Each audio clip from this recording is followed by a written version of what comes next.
Hi, it's Jamie with UK Extension, and we are talking about one of everyone's least favorite lawn weeds, and I shouldn't say everyone's. I'm going to also tell you what's wonderful about this bright yellow plant that occurs in the spring. This is dandelion.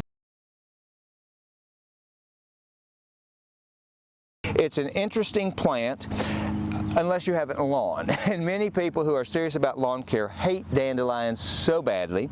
They're not difficult to control, but the problem is, while you can kill off dandelions fairly readily, they come back very quickly, and that's because they have evolved to have a very effective seed dispersal mechanism, and you have all seen the latter form of this. After this flowers, it sets seed like this, and when we get a wind, these seeds blow for miles and take root wherever they happen to land. So that's why you can see so many dandelions at once.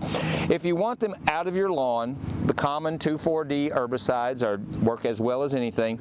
They are very effective since this is a perennial weed with a large taproot.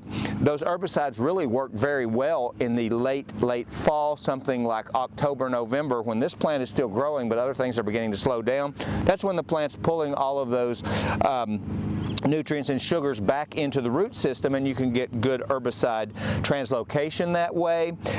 You can also use those herbicides in the spring. They just don't work quite as well as they do in that fall window when the plant's going a little bit dormant, so to speak.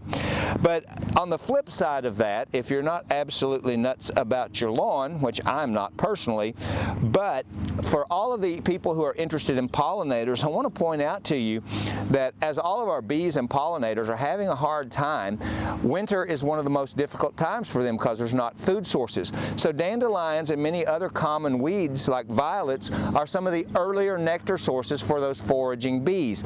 So it really is a boon to wildlife if you can get over the appearance of it. But just keep in mind, if pollinators are important to you, you may want to tolerate some dandelions in your yard because it does give them a much needed boost of energy right as they're coming out of that winter cold.